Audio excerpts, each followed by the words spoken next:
Anorexia is an eating disorder that, like all eating disorders, is less about food than it is about a way to cope with emotional pain. For this reason, anorexia should be considered a behavioral addiction.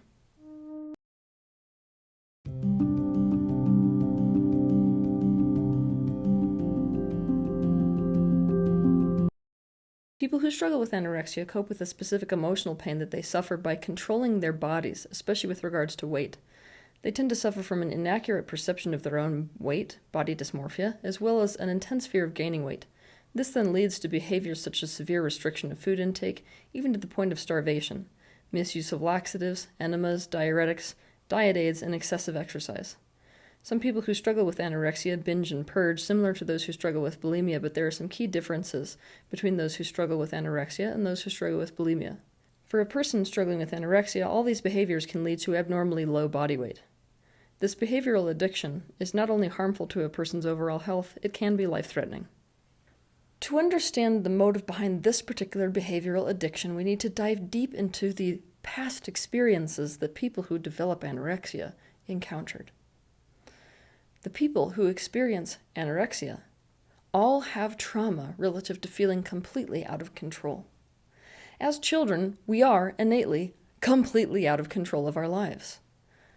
It's not really a joke when I joke about the fact that your happiness in childhood has a lot to do with how sweet your prison keepers are. The prison keepers being the adults in your life. They are the ones making the decisions for you in life. And so, your satisfaction has to do with one thing, and that's their capacity to be in touch with you enough to know what your best interests actually are. Our degree of safety in childhood and in all subsequent relationships has to do with our capacity to trust that when we're out of control and they are the ones in control, that they have the capacity to take our best interests into account. But let's just be honest, a lot of people can't and don't. Instead, they're only concerned with their best interests, even to our detriment. We become a tool for their self-gratification. Now, this can occur in less severe ways, such as a person constantly criticizing us that we shape ourselves away from our original form to conform to whatever would please them. It also happens to the more extreme end of the scale, where we exist for their gratification and that we're being sexually abused. What this spells is the following belief: I'm totally out of control, and because they're the ones in control, I can expect to be in pain. Obviously, this is a terrifying kind of prison to be in. It gives rise to constant anxiety. If someone's only concerned with their best interests, they don't see or hear or feel or understand you. This means you're alone even when you're with them in a room. For this reason, anorexia is no exception when it comes to addiction. All addiction is about isolation at its root. Those who suffer from anorexia were and are emotionally isolated, and that creates intense pain. A perception that all people with anorexia seem to have is the perception that no matter what they try to do, it never works. And it's that form of being totally out of control of the creation of their life that leads to this disorder. Here are some examples. No matter how hard I try to shape myself to please the adult and avoid criticism, it never works to make the criticism stop. No matter how hard I try to manipulate this adult so as to get my needs met or stay safe from them, it doesn't work. No matter how hard I try to be loved or approved of and belong, it never actually leads to being loved or approved of or being treated as if I belong. No matter how much I try to get the things I want in my life, I can't make it happen. Basically, their desires are completely at the mercy of the adult, but they're sitting here in life looking around at other people who seem to be able to make that happen. Maybe it's the sibling who can actually feel belonging. Maybe it's that person who can actually do whatever it takes to get what they need. And so intrinsically, at the core self-concept of people who struggle from anorexia is, I'm a complete freaking failure because I'm totally out of control of everything. What the hell does it say about you if everyone else can do this stuff but you can't? That's the type of thinking that creates anorexia. And this converts very quickly into self-hate. In early life experiences like this, there is no actual love, and that's one of the hardest things to swallow for somebody who suffers from this disorder. Because we all want to believe that we were loved. But it's not actually love. Because to love is to take something else as part of yourself. If you do that, you can no longer separate the other thing's best interests from your best interests. They are now one and the same. So a person with anorexia learns love as something that it isn't, and therefore develops a subconscious negative association with love. Love is very often experienced as some form of abuse. Because this false love is taking place in such a dysfunctional way, the giving and taking of energy from one another becomes quite dangerous. To accept something, for example, may mean you're indebted to whomever you accepted it from, or to give something may mean that you will be rejected. So the safest alternative is to not take anything and to be very careful about giving. If you're dependent on someone that doesn't have your best interests at heart but actually has their best interests at heart, what's the best way that you can get out of this situation? Try to not be dependent on them. Obviously, if you need something from somebody, you're dependent on them. They're the one in control. So the only way to gain back control is to figure out how to not need them. The only way to gain back control is to willingly starve. It's important to see that the anorexic does not just deprive themselves of food intake. They deprive themselves of all kinds of forms of energy intake. They deprive themselves of things like praise, enjoyment, affectionate touch, other people's presence, etc., etc. If anorexia progresses too far, this self-hate and this need for control actually turns against life itself. Now, what is life? Life is essentially relationships. When you're talking about my life, you're talking about the relationships you have with everything. Now, obviously, if we are suffering from anorexia, our relationships in life have not been enjoyable. As a result, life becomes not enjoyable. Basically, we start to feel the same way towards life that we have felt towards the people who set the stage for that life. We feel as if we're completely out of control to life itself, as if life itself that we are out of control to does not have our best interests in mind at all. And so, we boycott life. When we shut down not only towards food and other forms of energy intake, but also towards life itself, it becomes a subconscious death wish. For a person with anorexia, much like a person with OCD, they gravitate towards being able to control any insignificant thing that they can possibly control. And often, this is enabled through the control of their body, which is super ironic. Because on the one hand, physicality is something that most people who struggle with anorexia felt completely out of control of at one point, which is what makes it so incredibly alluring to be able to control some aspect of that.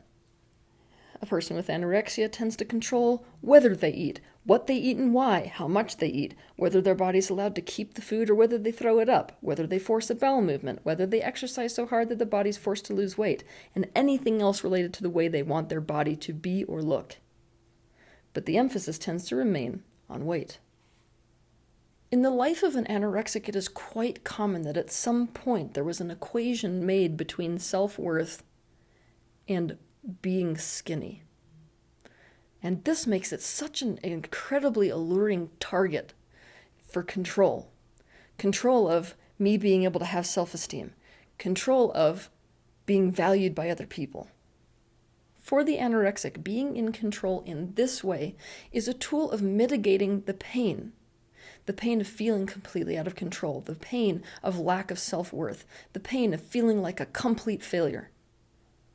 And last but not least, the pain of complete anxiety, because we've already learned that we can't trust anybody else with our best interests.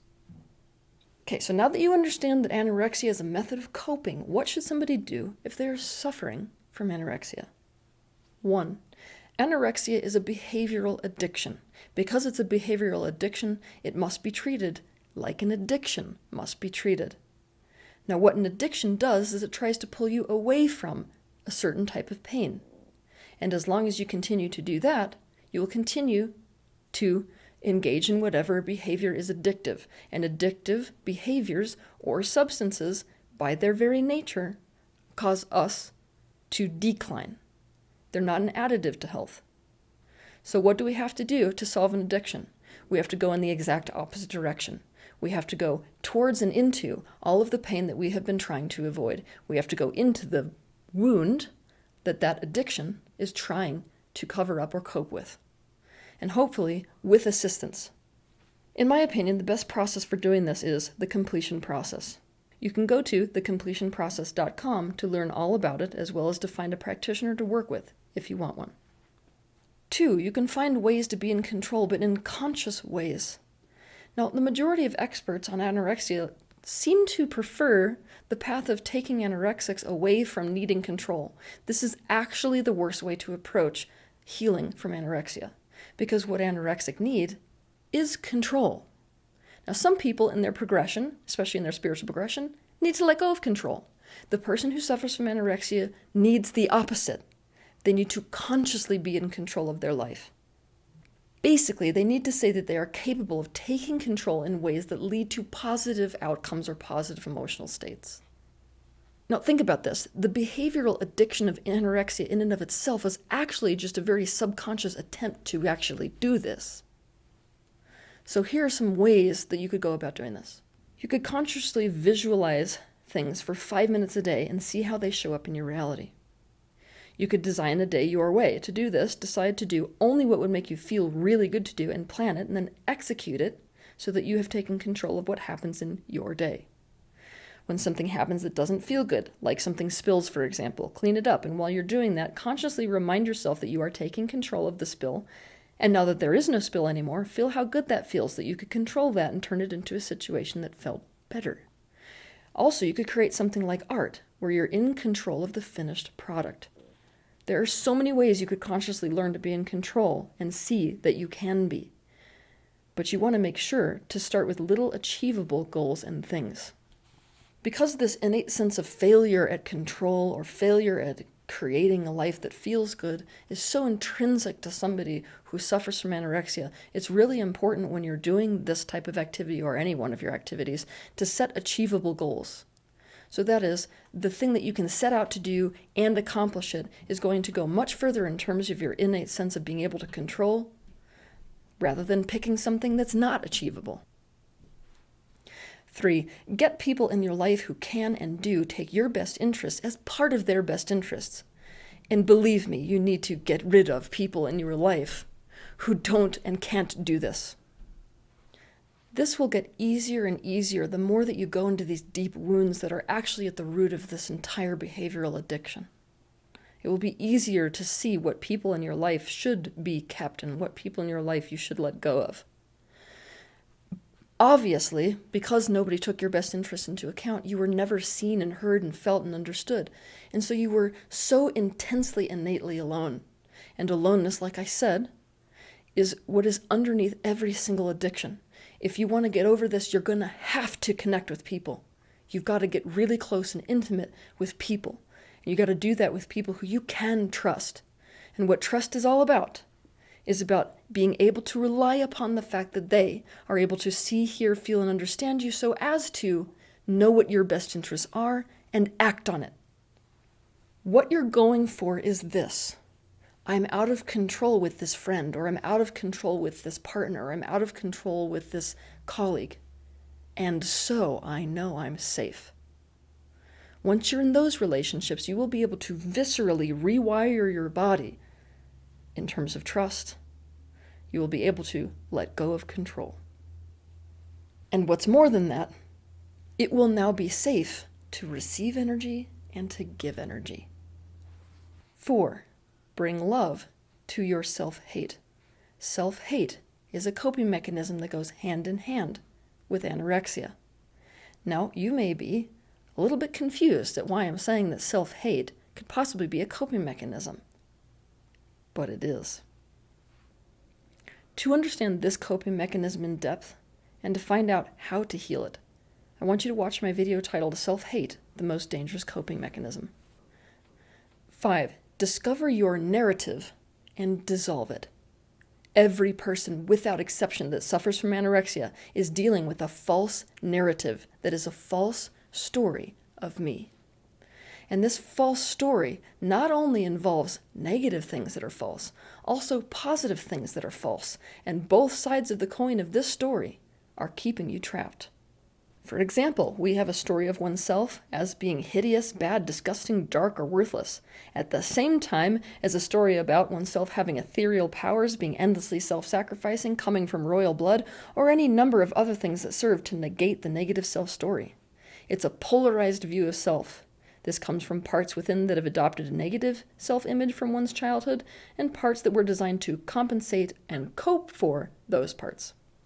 One thing that's really important to understand about anorexia is that the disorder itself is often woven into the positive self-story that is false, and this makes anorexia quite resistant to change. Regardless of whether our story about ourselves that we hold as negative or positive or both, we have to start shooting holes in it so that it breaks apart. Now, here's what I mean by the disorder itself is often held up by the positive story of self. Let's say that my positive story of self is, I'm such a spiritual being. Now, I might tell myself, I don't eat any food because food grounds me into the physical too much and it takes away my oracle nature. So my positive story of self is actually keeping me stuck in the disorder itself. To overcome anorexia, you have to psychologically dissolve this false story of self. We also have false narratives relative to other people and relative to the world in and of itself. All of them have to be dismantled. For example, we tend to tell ourselves that no one likes fat people. But what if that weren't true?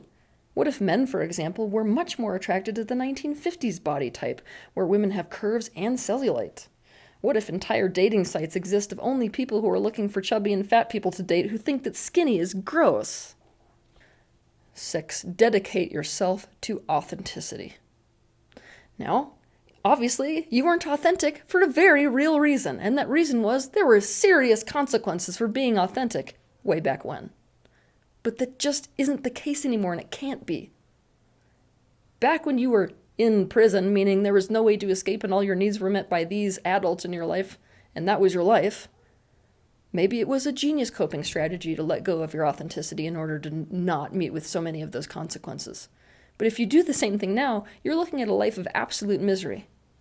The more authentic you can be, the happier you will feel in life, the less you will feel like you're uncomfortable in your own skin, living your life in the attempt to gain approval and avoid conflict. You will stop being controlled by perfectionism, which is really an attempt to manipulate in order to get your needs met. People will be attracted to the real you, and as a result, you will feel what it is to be truly valued for what's intrinsic about you. You will stop this pattern of rejecting your own needs and consistently attracting people into your life who reject your needs. Also, you will stop feeling disconnected from your role in life, where you truly fit in. To learn how to do this, watch my video titled, How to Be Authentic. 7. Heal your relationship with your body. The reality is, you treat your body like the adults in your life treated you. That is, that you're completely in control of it without having its best interests in mind. You are disconnected from your body and abusive towards it. To undo this, I want you to do integration work with your body specifically. You can treat your body, or even specific parts of your body, as if it is one separate part. To learn how to do this, watch my video titled, Fragmentation, the Worldwide Disease. 8. I want you to close your eyes and become incredibly aware of what emotion you're trying to achieve, or managing to achieve, through anorexia. What emotion or feeling do you get when your body feels the way you want it to feel? What does self-starvation give you that nothing else does? What does it feel like when it's clean on the inside or skinny? Or when you're in complete disciplined control of what goes into it? How does it feel when you see other people putting things in their body that cause them to get fat? What emotion or feeling is it that this gives you that you cannot seem to feel in your life without it? Some anorexics who are aware of their condition will tell you that it feels like the awesome gratification of punishing someone in their life. Some people will tell you that that complete soaped feeling on the inside of the body makes them feel like they're like air and nobody can grab onto them, so they're safer. Some people will tell you that when they're able to control something, they just get this intense full body sensation of relief, which is the lack of anxiety for once in their life. I need you to identify and become very familiar with this sensation that you're trying to go for through anorexia. Then I want you to sit down and brainstorm, how could I get that sensation in ways that are beneficial to me instead of detrimental to me? Involve other people in this brainstorming as well. 9. Focus on safety. Here's the reality. Some people on this planet, a lot of people, need to get the hell out of their comfort zone. You are not one of them. If you are struggling from anorexia, you need to define comfort zones instead. You have to figure out what safety is and be in control of actually being able to create it. If you struggle with anorexia, you feel like you have to fend for yourself, and as such you feel unsafe and unprotected. This means in every situation where you begin to feel unsafe or anxious, instead of tuning it out, use that feeling of unsafety as an alarm bell. When that alarm bell goes off, I want you to ask yourself the question, what could I do right now to make this situation feel a little bit safer? Now, it's not always going to be things that are extreme, which is what you have in your head, like, oh, to feel safer, I just got to run out of the restaurant.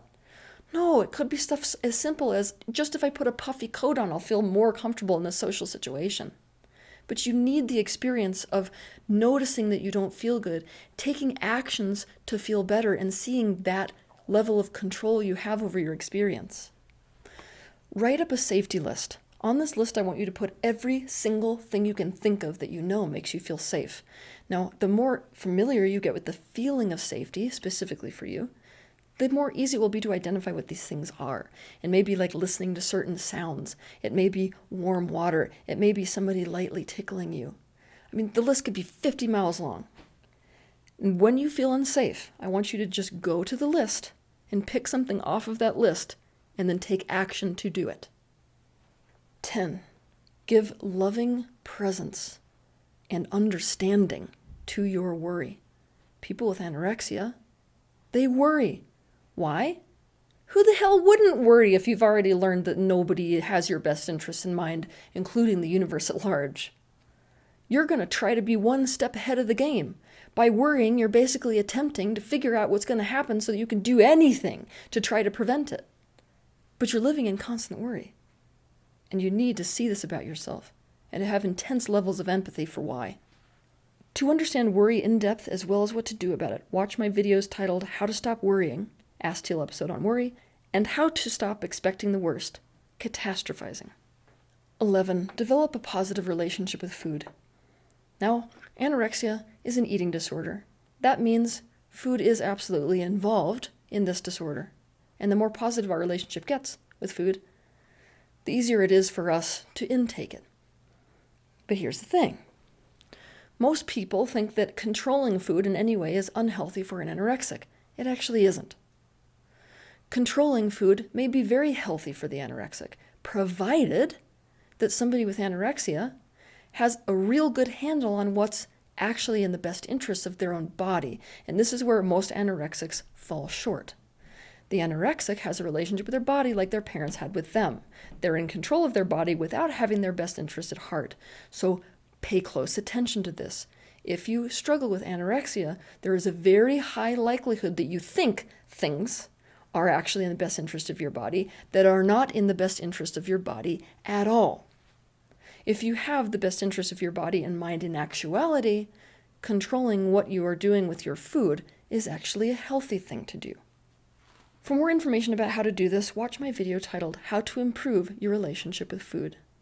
If exercise is a part of your anorexia, you have to do this with exercise as well. You have to exercise with what's in the best interest of your body in mind. That may be less exercise, that may be completely different forms of exercise. It is so common when we struggle with anorexia that we never do things for our body. We do things against our body. But what's scary is that we tell ourselves it's for our body. That's actually self-gaslighting. And it's just one of the most self-abusive things you can possibly do. To do something against yourself, but to convince yourself you're doing it for yourself. Anytime you do something against your body, it's going to backfire. As with most things, I could write a book on anorexia and how to overcome it. But what I have done in this video is to list the most important things to understand, to apply, to heal from this particular disorder. If you start taking these steps, I promise you will find an improvement. Believe it or not, it is possible for you to have relationships where people take your best interests as part of their best interests and therefore to feel safe in your relationships. It is possible for it to be safe for you to take in energy from life and for there to be no consequences for doing so. It is possible that the person that you really are is not only a success, but is also more than good enough. It is possible for you to consciously create and control the creation of a life that actually feels good. In fact, you came here to do exactly that. Have a good week.